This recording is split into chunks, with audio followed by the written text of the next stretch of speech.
Hadin kajing sedang katama kari Amerika ke Israel bat ke Iran. Haka baka Amerika bat ke Israel kila kruid ke airstrike ke Iran nin kesengis sajan. Kabala penlong bat kelon yapno usuprim leader jung kari Iran katau Ali Khamenei. Bat haka jing bitar ke Iran mentaklah kruid baro ya kitem sipai jong kari Amerika kibadon ha Middle East. Kin tubru ya kitem sipai kabadon ha kari Qatar. Kaketem sipai kabadon ha UAE, bat kaketem sipai jong Amerika kabadon ha Jordan. Nang ta kaketem sipai jong kari Amerika kabadon ha Bahrain. Nang ta ha Kuwait, Oman, Cyprus, bat kum juru ha Saudi Arabia. Kum ta kajing ter bom, kajing ter namding jong Iran mentah kamdai, tange ke Israel bat ja ke Amerika. Henry bun ya ki wepat giri kibadon ha Middle East. Kum taruh ke Qatar mentaklah berngem kelaya ke Iran, balada ke Iran ketangi peteng ban bom yang ketem sipai jong kari Amerika ha Qatar. Kum taruh kari Qatar kan sapen pai kela tane kan sesim daka action ya ke Iran.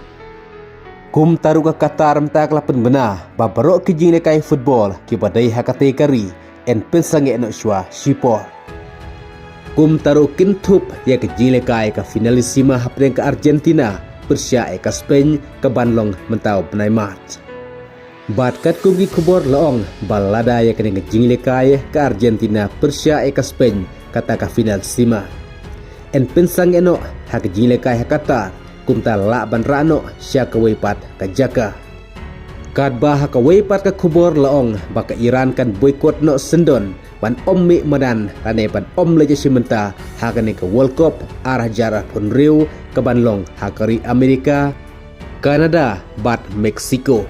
Namar ke Iran kadai ke Waikari, kepala yuk qualified, ane kepala yorung, sya ke World Cup arhajar arpun riu. Henry kat kumbi kubor ki balami mentah ke janmit, haka paka Qatar klub penbena.